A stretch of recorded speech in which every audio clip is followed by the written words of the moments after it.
자, 다음은 투자 결정 파트로 스텝 3입니다. 비교할 앞마당을 만들고, 3개 이상 만들고 투자 물건을 결정하는 과정이에요. 여러분들 저희 만나서 소통하다 보면은 앞마당이 계속 부족하다고. 제가 앞마당을 몇 개 만드는데요. 앞마당 다음에 어디 갈까요? 투자를 할 수 있는데 앞마당에 있을 때는 그냥 투자하시면 되거든요. 네, 아마 처음이고 안 해봐서 어떻게 해야 될지 잘 몰라서 이제 앞마당 만들면서 비교하고 싶은 마음은 충분히 이해합니다. 수도권 4급지 앞마당 3개 만들었는데 다음은 어디 가야 되죠? 그 말씀 많이 하시는데 비교가 가능한 지역에 앞마당이 3개라면 이제 투자하시면 돼요. 네. 여기 이제 그래프 3개를 가져왔는데 쌍둥이인가요? 새쌍둥이. 보통은 특히 급지가 비슷한 데서 만들었으면은 보고 있는 매물들이 거의 다 비슷하고 그래서 이제 투자 결정하셔도 되는 시기예요. 투자 경험 없이 앞마당 많이 늘린다고 해서 사실 더 좋은 투자가 나오진 않아요. 제가 투자를 해봤더니 투자를 해야 실력이 쌓여요. 그때부터 보이는 게 달라집니다. 네.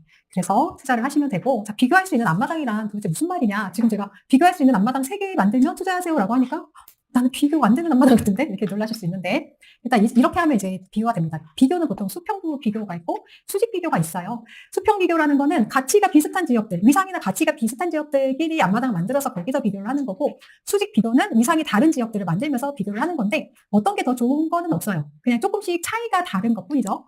그래서 수평 비교는 이렇게 사군끼리 앞마당 3개 만들어서 하는 경우도 있고, 또는 3군, 4군, 5군 이렇게 해서 위상이나 급지가 다른 앞마당들끼리 만들어서 하는 경우도 있는데, 경험상으로는 이게 특별한 차이가 있다기보다 수평 비교에서 비슷한 위상에서 앞마당을 만들어서 투자를 할 때는 가치가 비슷하니까 임장하고 이 지역을 분석하는 게 조금 쉬워요. 그래서 얘는 이런 특징이고 얘는 이런 특징이 있거나 이런 것들을 비교하고 하는 게 좀 쉬운데, 대신에 비슷한 것들을 계속 보니까 더 좋은지 덜 좋은지 모르겠어요. 이런 단점이 있고, 이렇게 위상이 다른 급지들로 앞마당을 만들면은 그때는 이제 위상이 다르기 때문에 각각을 이해하는 게 좀 어려워요.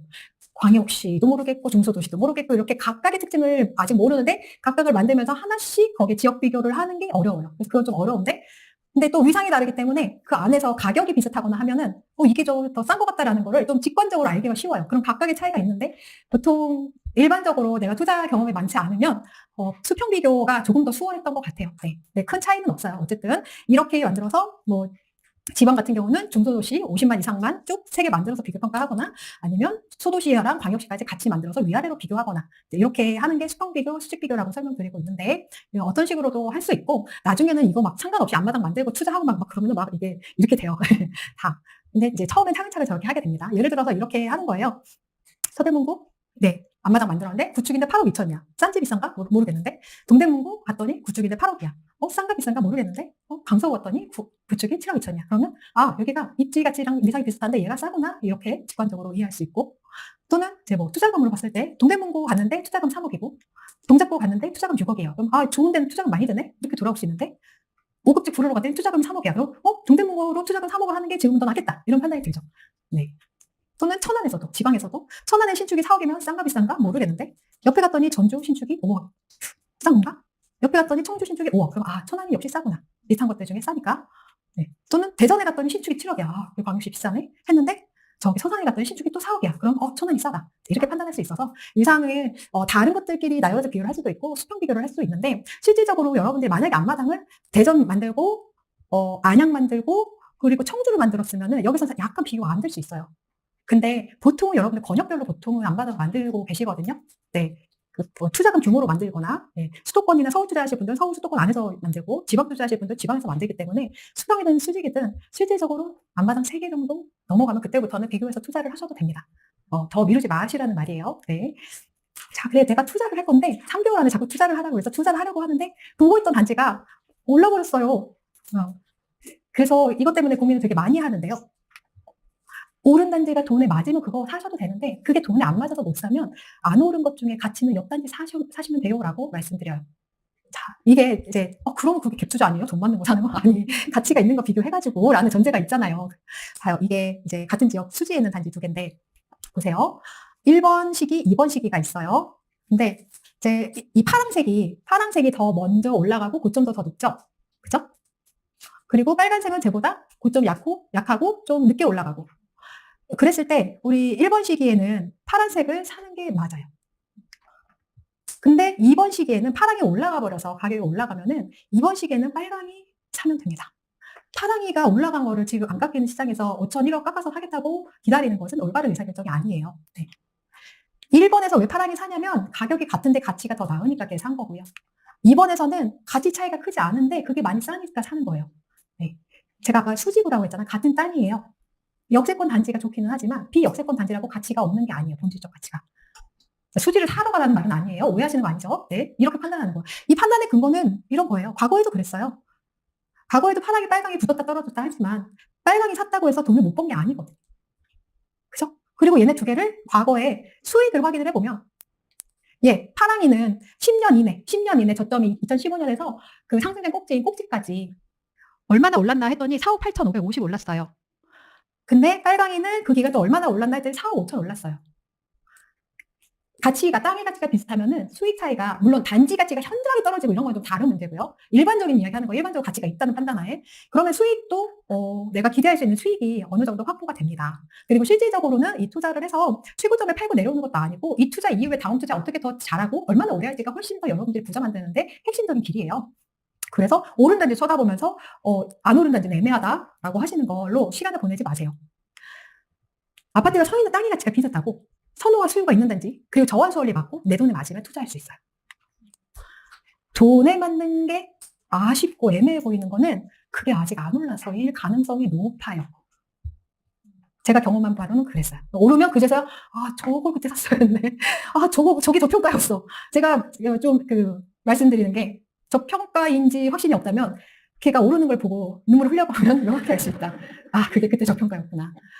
그렇다 아무거나 사는 건 아니지만 돈에 맞는 게 지금 가치가 있는데 자꾸 나의 명확히 인보에는 또는 직장교통 확보 환경, 강남과의 접근성에서는 명확히 얘가 가치 있다고 나오는데 내 마음에서 이건 아쉽다라고 하는 것이 정말로 가치가 없어서 아쉬운 건지 아니면 최선을 다하지 못해서 아쉬운 건지 최선을 다했지만 아직 덜 올라서 좀 애매해 보이는 건지는 좀 다른 사연들을 한번 적어내고 표현했어요. 네. 더 좋은 것을 비싸게 사는 것보다 가치 있는 걸 저렴할 때 사는 것도 중요해요. 그리고 한 번의 투자를 목표 달성하는 게 아니기 때문에 남들 산 거 올라간 거 먼저 사지 못했다고 해서 너무 미루지 마시고 최선을 다해서 지금 투자하고 반복하시면 되고 최선을 다하는 방법에 대해서 앞쪽에서 일단 매물에 깊숙이 들어가는 것에 대해서 먼저 말씀을 드렸어요. 그리고 여러분들이 앞마당을 만들지만 그래서 앞마당에서 투자를 어떻게 연결되느냐라는 부분에 있어서도 모호한 부분이 있을 것 같아요. 그래서 실제로 제가 투자를 찾는 법을 말씀드리면 저는 이렇게 합니다. 먼저 0단계 시세조사합니다. 내가 알고 있는 앞마당 지역 시세조사를 하고 물론 그 중에서 내가 좀 단지에 각각 시세를 뾰족하게 알아서 3억으로는 또는 1억으로는 이 지역이 제일 좋다라고 하면 모든 앞마당을 다 전수업 조사하지 않아도 그 앞마당만 시세를 다 조사하셔도 괜찮아요. 시세를 다 조사하고요. 그 다음에 여기까지 여러분들 잘 아시는 거죠? 많이 해보셨을 거예요. 투자금 범위로 단지를 추출해요. 내 투자금에서 플러스 5천 플러스 알파 정도 해서 필터링 걸어서 단지를 추출해요. 여기까지 할 수 있어요. 보통 여기까지 합니다. 그 다음에 우선순위를 선정해요. 각 앞마당별로 살 수 있는 단지를 5개에서 10개 정도 그 필터링 안에서 고릅니다. 고를 때는 전고나 연식 등을 참고할 수 있지만 고르는 거는 핵심은 그 중 안에서 제일 사람들이 좋아하거나 입지 가치가 더 좋은 단지이죠. 그 단지들을 먼저 고릅니다. 여기에서 저는 하락률은 크게 신경 쓰지는 않아요. 네, 그렇게 고르고 그 다음에 얘네들을 다 모아요. 앞마당 3개에서 5개나 10개 뽑으라고 했으니까 5개씩 뽑았으면 15개가 될 거고 이렇게 해서 걔네들을 이제 예를 들어 관악구, 수지구, 서대문구 이랬으면 각각을 뽑은 다음에 얘네들을 다시 한 판에 모아요. 여러분 하는 걸 제가 많이 봤거든요. 봤더니 앞마당별로 다 한 번에 붙여놓고 필터링 걸어서 봤더니 막 2억 5천에 나오는 게 한 60개, 70개 되는 거예요. 그러니까 여기서부터 이제 어떻게 해야 될지 모르겠는 거예요. 여기서부터 뭐 어떻게 하는 거야? 그러니까 그렇게 하지 말고 여러분들이 가치 판단을 되게 잘하고 이게 투자를 잘하시는 보면 그냥 이렇게 쑥 보면 이제 거기에서 요거 여기서 찾아야겠다가 나중에는 되실 건데 지금 이게 안 될 수 있어요. 그러니까 각각의 지역별로 5개에서 10개를 추리는 거예요. 추려서 얘네들 이제 모아서 한 판에 쭉 붙입니다. 그렇게 해서 걔네들 한 판에 붙인 다음에 얘들을 조정을 해요. 한 판에 붙였으니까. 그럼 이제 한 15개에서 30개로 좁혀졌으니까 조정을 할 수 있거든요. 좋은 거 순서대로. 조정을 하고, 그 다음에 그 순서대로, 그 조정이 이 순서대로, 좋은 거 순서대로 들어온다면 그거부터 사겠다라는 우선순위예요. 조정을 한 후에, 그 다음에 전화 임장합니다. 대체적으로 여러분들이 지금 제일 많이 하는 게 0에서 2단계까지고요. 여기에서 이 필터링 걸어서 단지 추리는 거 잘 못하거나, 거기까지 왔는데, 이제 그 다음에 4단계로 잘 못 갑니다. 전화 임장을 하는데, 여기에서 전화 임장을 하는 이유는 그 좋은 단지에서부터 전화를 쭉 하면서 부동산에 전화해서 실제로 나온 매물, 네이버 매물 외에도 다른 것들을 브리핑 하는지도 좀 알아보고요. 그리고 거래 분위기를 파악해요. 1차적으로. 거래 분위기. 그 지역이 있으면은 지역들이 이렇게 각각 떨어져 있잖아요. 이 지역들이 분위기가 다 똑같지 않거든요. 같은 시기에도 여기는 분위기가 좀 안 좋고 여기는 활활 타오르고 그래요. 그러니까 분위기를 전화임장에서 파악을 하면서 거래 분위기를 파악하세요. 좀 어떤가? 그리고 다음 단계로 매물임장으로 들어갑니다. 매물임장으로 들어가서 실제로 그 매물을 확인해서 상태나 상황이나 뭐 점유자나 조건들도 확인하지만 현장에서도 분위기를 파악해요. 전화임장에서 파악한 분위기, 현장에서 파악한 분위기를 보면서 여기는 조금 조건이 될 수도 있는 동네다. 여기는 아예 말하면 들어갈 동네다. 이런 것들 있잖아요. 그런 걸 좀 확인을 해보는 거예요. 그리고 그렇게 본 매물을 집에 와서 검토하면서 아까 본 것처럼 정리 저환소홀리 하죠. 저환소홀리 하면서 제가 뭐라고 그랬어요? 저환소홀리 조건 맞으면은 버리지 말고 조건 만들 수 있는지 시나리오 짜보면서 여기서부터 이제 들어가는 거예요. 해볼 수 있는지 들어가고 그리고 조건을 제시하면서 결렬되면 다시 다른 물건, 결렬되면 다른 물건, 협의가 되면 결정합니다. 실전 투자 과정은요, 여러분들 여기 있죠. 4에서 7단계를 계속 위아래로 옮기면서 반복하는 거예요. 그 강의에서 프로세스를 이렇게 알려주잖아요. 1단계, 2단계, 3단계, 4단계. 이 프로세스를 알려드리는 것은 큰 맥락에서 프로세스이고 실전 투자를 할 때는 실질적으로 그렇게 한 번에 그 프로세스로 투자가 완성되지 않아요. 이거는 여러분들한테 강의를 전달을 하고 잘 정렬해서 알려드리기 위해서 정렬을 중간에 있는 그 수많은 일들을 다 빼고 엄청난 일들 다 빼고 정렬된 것만 알려드리는 거예요. 그러니까 한 번에 당연히 안 가요. 앞으로 갔다 뒤로 갔다 앞으로 갔다 뒤로 갔다 계속 반복하는 거예요. 나올 때까지. 그리고 이걸 반복해서 물건이 나오면 투자를 할 수 있고 반복했는데 기간이 너무 길어져요. 기간이란 어떤 기간? 내가 처음 시세 조사한 기간에서부터 물건 찾는 거 완성하는 기간까지 2주가 넘었다라고 하면 0단계부터 다시 가야 돼요. 2주 전에 물건 시세 딴 거 가지고 계속 본다는 건 틀린 거예요. 시세는 계속 변하고 살 수 있는 것도 계속 바뀌어요. 여기 앞으로 다시 돌아가는 거예요. 이게 실제로 여러분들이 해 나가야 하는 단계입니다.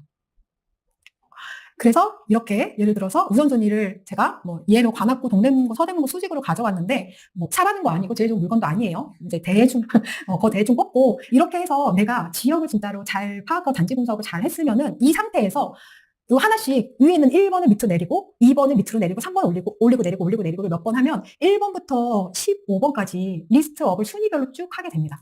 이게 사실 돼야 되고요. 이게 안 되면은 그냥 안 되면은 관악구 따로 동대문구 따로 이렇게 해서 그 안에서 일단은 보세요. 근데 이게 되어야 해요. 이 리스트업이. 적어도 15개, 20개 안에서는. 이 안에서 조정을 위아래로 합니다. 위아래로 올리고 빼고 이렇게 위아래로 해요. 그렇게 우선순위를 해서 정렬을 쭉 시켜놓고 그게 무슨 뜻이야? 위에서부터 조건 좋은 대로 산다. 조건 맞으면 위에서부터 산다. 라는 뜻이고, 자, 전화임장을 하라고 했어요. 전화임장을 하라고 했는데, 어떻게 전화임장 하냐면, 네, 여러분들 전화임장 하는 거랑 비슷해요. 저기, 매매 좀 알아보려고요. 라고 해서 전화임장 하죠.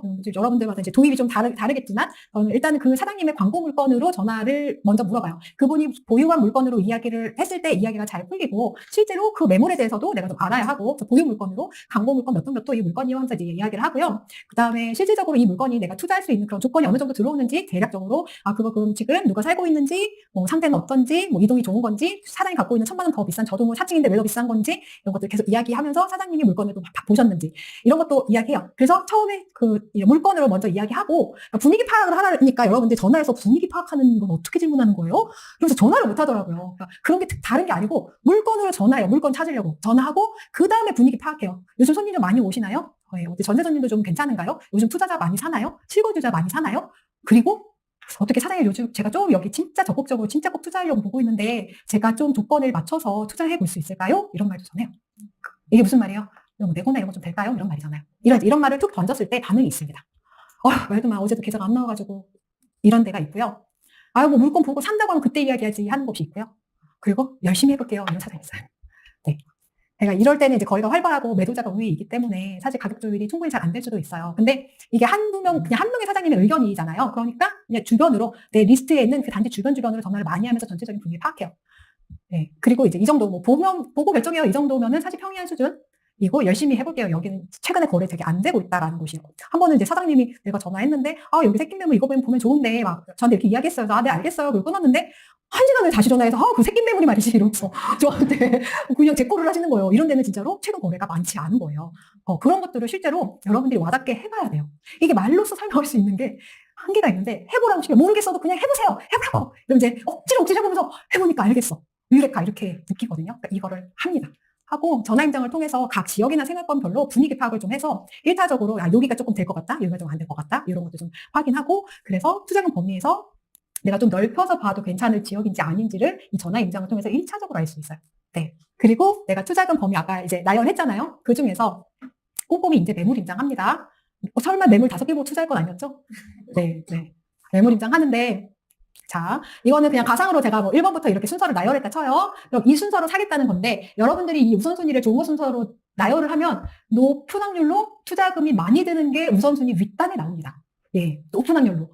그래서 이제 깜깜하죠. 저 진짜 깎을 수 있나? 예, 깜깜하실 거예요. 그러면 자, 우리가 이걸 하는 거는 저한테 질문해요. 지금 같은 시장에서도 투자금 플러스 5천만 원 또는 1억 범위 넓혀가지고 보는 건가요? 아닌가요?를 저한테 물어보거든요. 근데 실제로 현장에서 5천만 원 깎일 매물이 있는지 없는지는 아무도 미리 알 수 없어요. 근데 그 가능성을 열어두지 않고 딱 투자금 맞는 것만 투자를 찾으면 여러분들 어떨 것 같아요? 아쉬움이 반드시 남아요. 반드시. 그래서 좋은 것, 덜 좋은 것 순서대로 다 본다. 내 리스트에 있는 아이들은. 그리고 다 보면 투자를 꼭 하게 됩니다. 다 본다. 투자금이 추가되는 것처럼 보여도 현장 가격과 조건은 달라질 수 있다라고 생각하고 매물을 확인합니다.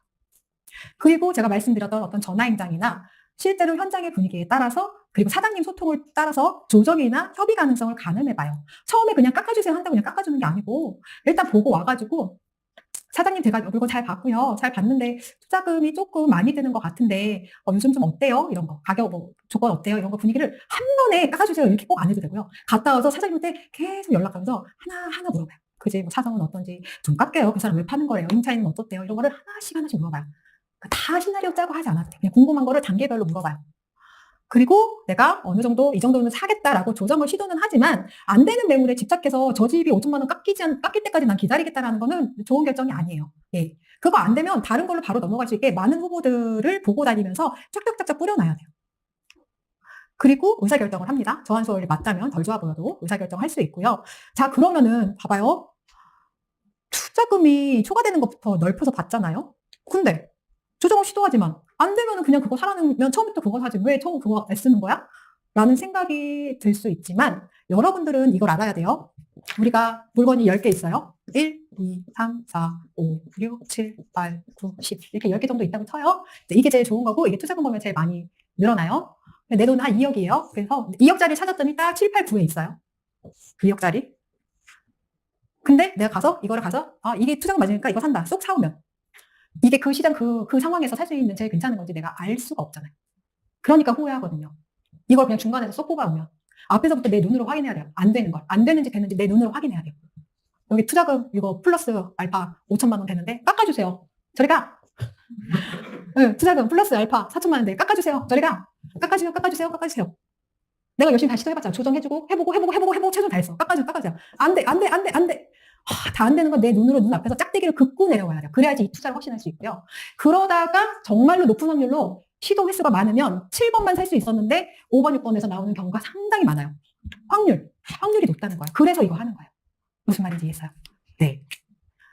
그래서 좋은 거, 덜 좋은 거 다 확인했을 때, 그걸 확인했을 때 실질적으로 내가 6번을 샀을 때 또는 7번을 샀을 때 이 물건이 이 가격으로 살 수 있는 가장 괜찮은 거였나에 대한 판단도 잘 할 수 있고 앞에서부터 안 되는 걸 다 긋고 내려왔기 때문에 나는 최선을 다했고 이 시장에 살 수 있는 괜찮은 걸 샀으며 지킬 것이다 까지 가는 겁니다. 그래서 물건 저렇게 보는 거고요. 실제로 범위를 늘리는 것도 시장마다 나오는 매매 호가랑 전매 호가가 실제로 내부 가격이 진짜 가격이 아니에요. 현장에 전혀 다른 가격이 있단 말이에요. 근데 그것을 내가 가능성을 다 열어놓지 않고 딱 거기에 맞는 금액만 가서 하면 아쉬운 선택이 반드시 나옵니다. 아셨죠? 이런 식으로 찍찍 긋고 내려가는 겁니다. 자, 그러면은 밥잘님 조건을 도대체 어떻게 만들려는 거예요? 네, 라고 하실 수 있는데 이런 게 있어요. 15, 4, 3, 1의 법칙. 이게 결국 해내는 사람들의 원칙이라는 책이 나오는데 이 세일즈 할 때 전화 연결이 된 잠재적인 고객 10명 중에 평균 5명이 나를 만나는 데 동의했다. 그 중에서 1명은 약속을 지키지 않고 실제로 내가 만나는 사람은 4명이었으며 그 중에서 내 상품 설명까지 들어주는 사람은 3건, 그 중에서 1건이 계약 성사를 이뤄졌다. 그리고 그 건이 평균 $300의 계약 수수료가 생겼다라는 내용이 있습니다. 네, 무슨 말이냐면 시도의 횟수가 늘어야 할 수 있는 횟수가 늘어나요. 이 사람이 10명의 고객을 전화로 연결해서 결국에는 계약까지 이루어지는 건 1건이에요. 그럼 이 사람은 20명 고객 전화 연결하면 2건, 30명이면 3건. 그럼 본인이 돈을 벌 수 있는 그 범위가 점점 커지죠. 여러분들이 시도하는 양만큼 확률이 높아지는 겁니다. 어떤 특별한 팁이나 어떤 비법이 따로 있는 게 아니고 막 많이 하는 거예요. 자, 여러분들 혹시 전세대출 규제 있어가지고 세안코나 주인전세 매물만 보고 있는 건 아니신가요? 네. 여기 네이버 부동산에서 상세 매물 검색해서 여기로 가면은 세안고 체크할 수 있어요. 그래서 세안고 매물 찾을 수 있어요. 네. 근데 이렇게만 보면 정말 될까요? 초보들의 실수 첫 번째, 세안고 매물만 검색한다. 또는 사장님 세안고 있나요? 로 네 있어요. 에만 매물 보러 간다. 두 번째, 주인 전세 가능만 검색한다. 사장님 혹시 주인 전세 되는 매물 있나요? 아니 없어요. 네. 세 번째, 실입주 매물은 제낀다. 네. 이게 가장 많이 하는 실수입니다. 가리지 않고 봐야 돼요. 이렇게 가능성을 제한해서는 투자가 안 됩니다. 될 수 있다는 가능성을 먼저 믿으셔야 돼요. 자, 그럼 어떻게 투자하느냐? 첫 번째, 입주 물건도 다 봅니다. 두 번째, 최대한 많은 사장님을 만납니다. 세 번째, 거절당하는데 익숙해지세요. 왜 내가 제안하면 그 사람이 꼭 받아들일 거라고 생각하죠? 네, 제안하는 횟수가 많아져서 수락되는 거예요. 거절당하는 것에 익숙하세요. 그리고 효율을 먼저 점치지 않는다. 여러분들이 결국에는 물건 하나 만드는 건요, 내 조건을 손잡아줄 단 한 사람만 만나면 돼요. 단 한 사람의 사장님이나 단 한 사람의 매도자만 만나면 돼요. 근데 그 중에서 누가 내 제안을 받아들일지 미리 알 수 없어요.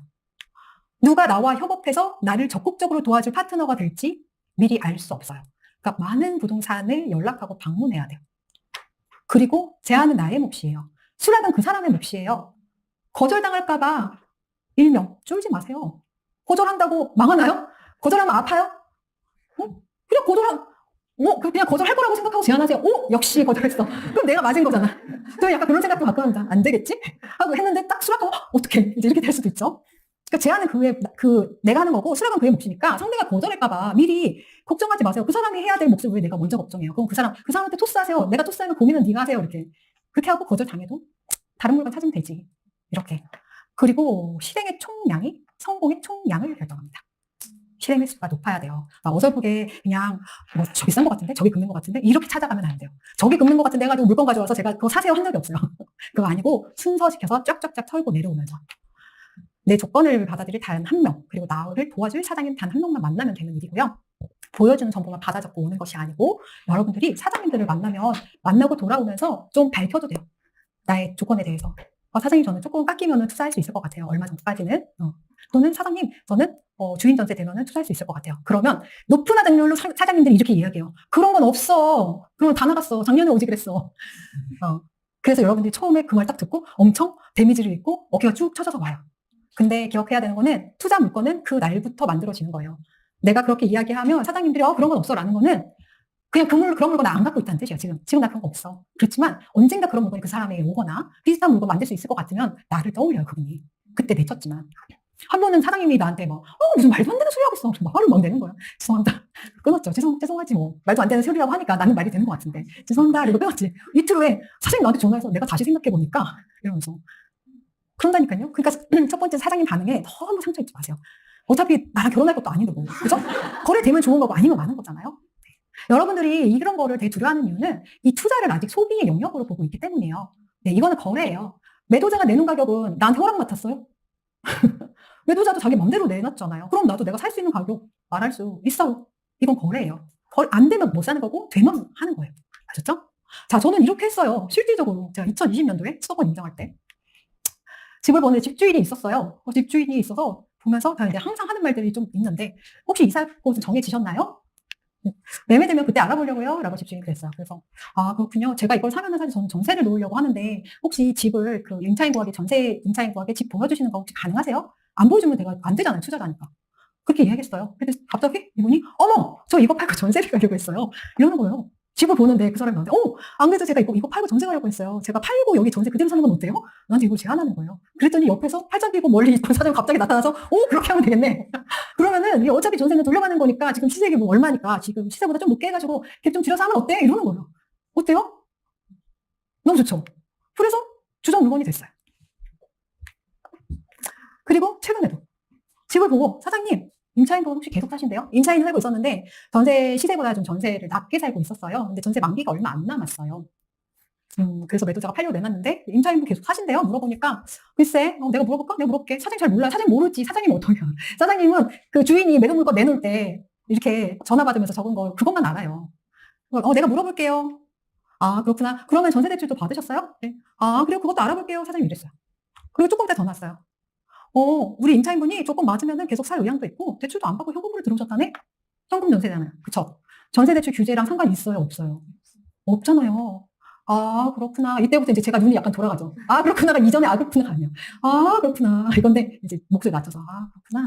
매도인 혹시 조정을 할 수 있을까요? 왜냐면 제가 돈이 조금 부족한 것 같은데. 아, 그래? 지금도 너무 금매인데 물어봐 볼게. 얼마면 살 거야? 그래서 그냥 많이는 아니고 이제 금매니까 좀 깎아주세요 해서 이야기해서 500이 저기서 더 깎였고 시세가 이때 이게 8억 5천 이랬거든요. 5천 더 높았어요. 그러니까 금매였단 말이에요. 근데 내고에 없었어요, 있는 건. 그냥 사장님이 갖고 있었어요. 그리고 그 나온 지 오래된 매물들은 가격도 혼란스러워요. 올렸다 내렸다 올렸다 내렸다 해가지고 가격도 이상해요. 저거 500만 원 깎고 전세. 이 사람이 나한테 계속 현금으로 전세 살려면은 최근 나오는 전세 그 호가보다 좀 낮아야 이 사람이 혹할 거 아니에요. 내 투자금 범위 아니라고 하면은 전세가 60 안 내고 전세가 조금 낮춰서 매매 계약서 쓰면서 전세 계약 같이 쓰시죠? 해서 전세 계약 쓰잖아요. 현금 임차인이 또 의외로 있어요. 그럼 또 이런 경우에는 그렇게도 할 수 있죠. 그러면 세안권 매수가 되는 거죠. 그쵸? 어때요? 꿈 같은 얘기예요? 상상에만 있는 얘기예요? 에이, 밥잘님이나 그렇게 하는 거죠. 이 안에 지금 다 그렇게 생각하고 있어요. 에이, 너나 그렇게 7년차 투자자 자랑하는 거냐? 자랑이 아니라 제가 특별히 재능이 있을까요? 저 재능 진짜 없어요. 저 지도도 되게 못 보고요. 기억도 되게 못해요. 그렇지 않아요. 저는 매물을 볼 때마다 처음부터 투자 1년 차 처음 매물 인장할 때부터 저는 매물을 이런 식으로 대했어요. 왜? 이렇게 하라고 가르쳐줘서. 집주인이 있으면 물어본다. 네가 살 거냐? 계속 살 거냐? 너 어디로 이사 갈 거냐? 이런 거. 물론 이제 질문을 좀 돌려야죠. 어디로 이사 갈 거야? 이런 게 아니에요. 이사 가실 곳 정해주셨어요? 잔금을 너 잔금 빨리 하는 거 원해?가 아니라 혹시 제가 잔금을 길게 해도 괜찮을까요? 저는 이렇게 말해요. 잔금이 급한 사람은 자기가 잔금 급한 속내를 드러내지 않으려고 이런 거 말을 안 해요. 혹시 잔금 급하세요? 안 급해요? 이러잖아요. 근데 혹시 제가 잔금을 좀 길게 해도 될까요? 안 돼요. 저 잔금 길게 안 돼요. 저는 2개월 안에 털어야 돼요. 이런단 말이에요. 그러니까 질문도 이제 돌려서 할 수 있는 다양한 질문. 그래서 저는 처음부터 매물 이렇게 깊숙이 봤어요. 깊숙이라는 건 사정이랑 상황을 하나씩 끄집어내서. 앞에 보면 제가 처음부터 깎아주세요 이러지 않았죠. 집주인은 뭐 어떻게 하신대요? 약간 극적극적 하면서. 예, 하나씩 필요한 거 조금씩 계속 모아가는 거예요. 그리고 내가 궁금하거나 모르거나 거래 성사에 필요한 것은 사장님한테 하나씩 질문하면서 살 수 있나? 모든 매물을. 모르거나 이해 안 되면 사장님과 소통해서 사장님과 풀어가면 돼요. 내가 너 그것도 몰라? 이러지 않아요. 모르는 거 물어보면 되고 그 내 조건을 받아들일 단 한 개 매물이 나올 때까지 계속합니다. 그리고 제가 경험했을 때 투자를 내가 한다라고 해서 앞마당에 만들어 놓고 이미 앞마당에 있는 거예요. 만들면서가 아니고 앞마당에 이미 있고 그 앞마당에서 투자 후보를 추려서 이렇게 찾아나가는 과정에서 이걸 한번 몰입해서 집중해서 시기에 집중해서 딱 하면은 높은 확률로 2주나 3주에는 반드시 투자가 나와요. 아주 시장이 평이하면 그냥 일주일 이내 나오고 시장이 어려우면 3주 정도 걸렸던 것 같아요. 그러니까 이게 중요해요. 어디서부터가 중요하냐? 앞마당 만들면서 가치 판단을 잘하는 것부터. 그게 중요하고 각각 매물에 저환수 원리를 적용해서 거기에서 내가 투자해서 걸릴 것과 투자 후보에 남길 것을 확인하는 걸 연습해보고 거기에서 내가 이게 내 투자금이 안 맞아도 저환수 원리 맞다면 어떻게 하면 투자할 수 있지에 대해서 구체적으로 고민하는 것을 반복하고 그것을 실제로 매물 볼 때 항상 지금 상황이 어떤지 임차인도 나갈 건지 계속 살 건지 네, 주인이랑 전세를 새롭게 갱신해서 나한테 넘겨줄 수 있는지 이런 거를 깊게 이야기하는데 한 번 어떻게 깊게는 안 들어가니까 저는 그냥 궁금한 게 나올 때마다 전화해서 조금씩 물어봐. 조금씩. 그럼 조금씩 데이터를 막 모아서 요놈 되겠다. 그럼 요놈 잡았네. 근데 데이터를 막 모아도 안 될 것 같으면은 네, 그냥 그렇게 보내주고 그렇게 해서 계속 합니다. 어려울 것 같지만 여러분들 모두 할 수 있고요. 여러분들이 생각하는 것들 그 많은 어떤 어려움과 궁금한 것들을 해결해 줄 수 있는 것은 결국 이런 비법인 것 같아요. 이게 결국 해내는 사람들의 원칙이라는 책에서 나오는 RAS, 라스라고 부르는 네, 요 뇌의 한 구조인데 이 라스라는 게 망상활성계라고 한대요. 요 가운데 있는 요 빨간색 동그라미 쳐진 게 저게 라스인데 우리가 중요한 건 그게 아니고 이게 외부에서 들어오는 모든 자극들을 받아들이면서 그 자극에 따라 필요한 신경망으로 전달하는 그런 역할을 하는데 얘가 주의집중이나 동기부여 등에 굉장히 큰 기능을 하고 있고 무엇보다도 얘가 지금 내가 생각하는 것을 계속 찾아준다는 거예요. 이 수많은 정보들 중에서. 내가 지금 자동차를 사고 싶어 라고 하면 그때부터 자동차가 내 눈에 계속 들어오는 게 내가 지금 마음에 먹고 있는 것을 이 RAS라는 망상 활성계가 선택적으로 찾아주는 거예요. 내가 집중하는 것에. 그러니까 신발을 사고 싶으면 신발이 보이고 운동화가 사고 싶으면 운동화가 보이고 차를 사고 싶으면 차가 보이고 우울하다고 생각하면 계속 우울하고 안 된다고 생각하면 안 되고 왜냐하면 얘가 내가 생각하는 것에 필요한 정보를 선택적으로 계속 나한테 갖다 주니까 내가 지금 믿고 관심 두는 것에 집중하는 것에 필요한 정보들을 여러분들한테 갖고 올 거예요. 그리고 그 정보들을 여러분들한테 데려오면서 여러분들이 그걸 선택하게 해요. 네. 근데 이게 과학이에요, 뇌가. 그러니까 여러분들이 진짜로 해야 되는 거는 생각하는 대로 믿는 대로 된다는 거, 내가 할 수 있다라고 생각하는 거, 저런 조건을 내가 만들겠다, 만들 수 있다, 찾을 것이다 라고 생각하고 거기에 집중하면 그 정보들을 제가 끌어와요. 신경이. 주술이 아니에요. 뇌 과학입니다. 여러분들이 지금까지 제가 한 이야기들 중에 어떤 것들은 되게 좋은 이야기인데 나는 못할 것 같은데, 어려울 것 같은데 라고 생각하실 수도 있을 것 같아요. 그렇지만 여러분들 스스로가 할 수 있다고 믿든 할 수 없다고 믿든 뇌가 여러분들이 믿는 그곳으로 데려다 줍니다. 그래서 상상이 현실이 됩니다. 저라면 믿어보겠어요. 내가 할 수 있다고. 그리고 저 방법을 배웠지만 구체적으로 어떻게 하는 건지 잘 모르겠다고 하더라도 한번 해볼 것 같아요. 현장에 가서. 그리고 스스로 느껴보고 그걸 적응해서 투자할 것 같아요. 그렇게 투자하셨으면 좋겠습니다. 네. 자, 여기까지가 투자 결정까지 왔어요. 자, 그렇게 해서 조건 맞는 매물들을 이렇게 막 찾았고 마지막에는 매수 결정을 하는데, 매수 결정을 하는 것이 사실 마지막에 내가 조금 더 뭐 500이라도 더 깎거나 나한테 좋은 어떤 조건이 되는 매물을 찾는 것이 이제 마지막에 우리가 해야 되는 마지막 힘이죠. 가격 협상에 대해서 이야기할 때 여러분들이 협상하는 팁에 대해서도 굉장히 많이 궁금할 텐데, 일단 가격 협상이 안 되는 유형이 있습니다. 4가지 유형이 있어요. 첫 번째 떼쓰기형, 두 번째 꼬투리형, 세 번째 에너지 고갈형, 네 번째 열부 연료형. 네, 이거요. 떼쓰기형은 이유 없어요. 무작정 깎아주세요. 깎아주세요. 1,000만 원만 깎아주세요. 이거 잘 안 되고요. 그리고 뭔가 꼬투리를 잡아가지고 그걸로 여기 말을 다 뜯겼고 매도자 너무 급하고 그러니까 네가 나한테 깎아줘야 되고 이런 식으로 꼬투리 잡는 식은 좋지 않고요. 그리고 에너지 고갈형. 한번 해보고 안 되면 바로 포기해요. 근데 제가 뭐라 그랬어요? 여러분들이 조건을 제시하면 반드시 거절당할 거다. 근데 여기에서 협상에서 매물을 사는 사람은 어떤 특징이 있냐면 거기에서 포기하지 않고 기다렸다가 또 시도하고 기다렸다가 또 시도한다. 근데 보통 근데 사장님들이 거절할 때 말도 안 되는 소리 하고 있어요. 끊어요. 이것도 싼 가격에 이렇게 끊잖아요. 근데 다시 전화하기가 무서워. 어떻게 전화해야 될지 모르겠어. 전화 그냥 해요. 사장님 잘 지내셨어요? 한 번에 그냥 포기하지 마세요. 잘 지내셨어요? 그때 제가 본 매물 저 너무 사고 싶었는데 혹시 그때 실례가 됐다면 죄송해요. 혹시 그 매물 아직도 있나요? 다른 매물 있나요? 이렇게 이야기하면서 그럼 혹시 사장님 혹시 조금 안 될까요? 한 번 더 이렇게. 이걸 한 3번 정도 해요. 해요. 괜찮아요. 괜찮아요. 그래서 저는 이거를 여러분만 알고 계세요. 열중반 여러분만 알고 계세요. 별건 아니지만 그래서 저는 사장님한테 이렇게 말해요. 사장님 3번만 도와주세요. 처음에 협상 걸 때. 사장님 제가 이거 너무 사고 싶은데 돈이 부족하니까 3번만 도와주세요. 그러면 사장님이 어떠냐면은 3번이라는 거에 갇혀요. 그래서 한 번 시도해보고 1,000만 원 깎아주세요. 안 된대. 다시 생각하고 올게요. 800만 원 깎아주세요. 이렇게 사장님이 3번까지는 그래도 시도해줘요. 저는 이런 것들을 조금 팁으로 쓰고 있어요. 근데 이렇게 한 번에 포기하면은 안 돼요. 그리고 물건 하나에 집착해가지고 나는 이거 아니면 아무것도 모르겠고 이 물건 꼭 사고 싶고 이것만 사고 싶다. 이러면 협상이 절대 실패합니다. 네. 협상을 할 때는 첫 번째로는 일단 가격에 대해서 이야기할 때 근거가 있어야 돼요. 근거가 있어야 되고 근거가 조금 미흡해도 괜찮아요. 미흡해도 괜찮아요. 예를 들어서 여기에 이런 이제 기름에 있는 대장단지, 센터피스 이런 걸 산다라고 했을 때 단지는 그냥 예시일 뿐이에요. 네. 그냥 사장님 이거 내가 사고 싶은데요. 얼마까지 내고 되나요? 이렇게 해서는 내고가 안 됩니다. 왜냐하면 결국에는 깎는다는 건 누군가의 재산을 뺏는다는 거예요. 그쵸? 나 11억 사정까지 해가지고 자산을 돌릴 건데 내가 가가지고 11억 2천에 사겠어요 하는 거는 나한테 2천만 원 뺏어가는 거잖아요. 그쵸? 누군가의 재산을 깎는 일은 쉬운 일은 아니에요. 그래서 사실 중간에 이 말을 전달해준 사장님의 역할이 너무 중요하고 그래서 사장님이 공감되고 설득되는 게 굉장히 중요해요. 그래서 사장님이 이해할 수 있게 말할 수 있게 공감하고 설득시키는 게 되게 중요해요. 예를 들어서 120도 5층 이거 봤는데 맞나? 하고 주변 부동산 전화를 싹 돌려보고 또는 직접 방문해보세요. 그리고 꼭 저거보다 싸지 않아도 물건들을 보면서 이게 120동 5층보다는 가격은 좀 높지만 이게 117동 12층이면 물건이 훨씬 더 좋다. 그러니까 가격 차이와 이 물건의 차이를 내가 인식할 줄 알아야 돼요. 요거 물건이 훨씬 더 좋네. 안에 수리도 되어 있고 시스템도 있고 게다가 여기 117동이 훨씬 조금 더 좋은 동이고 게다가 여기가 12층이니까 5층보다는 좋고 이런 게 이제 머릿속에 이렇게 딱 나오잖아요. 그러면 그때 다시 A 사장님한테 전화해서 사장님 제가요 이거 알아보니까 이거보다 동이랑 호스랑 라인이랑 더 좋은 게 이거에서 1,000만 원밖에 차이 안 나거든요. 또는 비슷하거든요. 라는 거. 근데 그 동네 사장님은 그거 다 알거든. 얘랑 가격 차이가 이만큼 나야 된다는 거를. 근데 얘가 실제로 11억 5천에 나왔지만 얘도 좀 조정이 된다고 해요. 그러니 사장님 그거 사겠어요가 아니라 근데요 5층 집이 더 싸다면 저는 투자자니까 그냥 싼 거 사고 싶거든요. 사장님이 그래도 얘랑 1,500, 2,000원 차이 나야 되지 않겠어요? 그래야 메리트가 있지 않아요? 사장님이 동의, 공감. 그래서 얘는 얼마까지 됐으면 좋겠어요? 라고 이야기하면 사장님이 내가 말해볼게. 이게 나오는 거예요. 그러니까 근거를 어느 정도 만들어야 되고 그러려면은 딱 투자금 맞는 거, 딱 상황 맞는 거 아니어도 물건을 다양하게 좀 봐볼 필요가 있어요. 한 번에 안 돼도 실망하지 말기.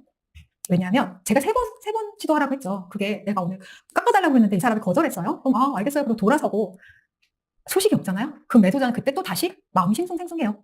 매도해보신 적 혹시 있어요? 매도해보면은 그거 한번 1,000만 원 깎아달라는 거 거절했더니 안 오네, 또 안 오네 이러면서 엄청 좀 마음이 뒤숭숭할 때 내가 다시 가서 1,000만 원 깎아주세요. 이러면 그래 아쉽지만 너한테 팔자 이렇게 나올 확률이 있어요. 그니까 안 돼도 한 번에 실망하지 말고 매수가 붙었다가 떨어지면 매도자도 좀 마음이 불편해집니다. 그럴 때 한 번씩 더 이야기하고 근거를 맞춰서 이야기하고요. 또 대안을 마련하세요. 꼭 저 단지만 사야 되는 건 아니에요. 그렇죠?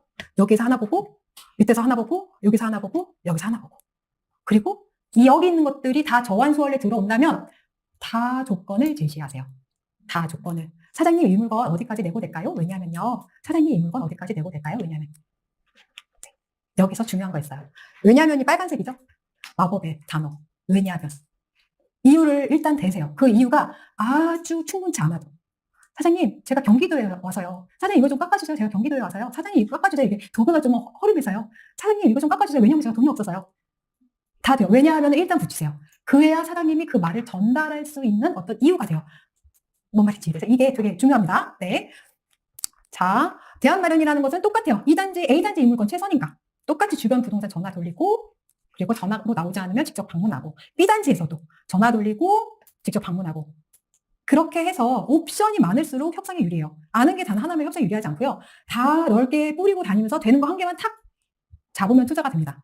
후보를 확보하면서 더 좋은 가격이나 조건 그리고 물건이 되는 물건에 최종적으로 투자합니다. 그렇게 하면 이게 더 좋다. 이렇게 판단할 수 있죠. 이게 돈 버는 투자를 잘하기 위해서 여러분 협상 스킬 이런 게 중요한 게 아니고 시도하고요. 많은 후보를 확보하는 거. 그게 핵심입니다. 네. 그래서 이거는 제가 오기 전에 글 읽다가 최근에 올라온 그 투터닝 칼럼 중에 토메퍼님이 쓴 칼럼이 있어요. 이게 되게 직관적으로 이해하기 쉽게 쓰여 있어서 여러분들한테 보여드리고 싶어서 가져왔고 월브닷컴이나 카페에서 한번 찾아서 읽어보세요.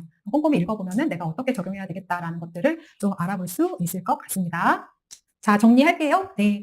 10억 버는 투자 프로세스는 스텝 1은 정보를 수집하면서 가치를 파악하고 그다음에 두 번째에선 투자 기준, 투자 원칙에 맞는 투자 기준을 적용해서 투자 물건을 선별하고 세 번째는 투자 의사를 결정하는데 물건을 추리면서 투자를 결정을 하고요. 마지막 매수 단계에서는 마지막까지 가격이나 조건을 협상해서 최선을 다해본다라는 거고 결국에는 정보는 임장보고서 그리고 임장하면서 아파트의 가치를 판단하는 거고 투자 기준과 투자 원칙을 적용해서 투자 후보를 선별하고 비교할 앞마당을 만든 후 거기에서 투자할 단지들 리스트를 업해서 하나씩 추려가면서 위에서부터 훑고 짝대기 그어가면서 만나는 첫 번째 우선순위를 투자할 수 있다라고 설명드렸어요. 그리고 끈기 있게 마지막까지 협상해서 좋은 가격이나 조건으로 만들어보고 투자를 합니다. 주의할 것은 정보 수집 단계에서 단계를 누락거나 일부 소실시키거나 순서를 바꾸지 않습니다. 이게 안 되면 가치 판단이 안 됩니다. 그리고 모든 내 앞마당, 여러분들이 많이 실수하는 것 중에 하나가 앞마당 3개 만들고 투자하세요라고 하니까 앞마당 하나 만들고 2개 만들고 3개 만들면서 이거 3개 할 때까지 여기서 투자할 매물들을 찾는 것을 안 해요. 1개 만들고 2개 만들고 3개 다 만든 다음에 3개 다 만들었으니까 이제 투자해야지. 어디서부터 어떻게 하지? 이렇게 되는 거예요. 1개 만들 때마다 여기서 투자 물건 찾는다는 마음으로 거기에서 깊이 정리하고 투자를 봐야 되고 그 투자 원칙을 적용해서 투자 단지를 철저히 검토합니다. 그리고 앞마당만 계속 만들면서 결정을 지원하는 것을 경계하세요. 네, 그리고 많은 대체 물건을 확보하세요. 그래야 협상 우위 또는 조급하지 않게 투자할 수 있고 나에게 더 유리한 투자를 할 수 있습니다. 네, 여기까지가 파트 3 투자 프로세스까지 배웠습니다.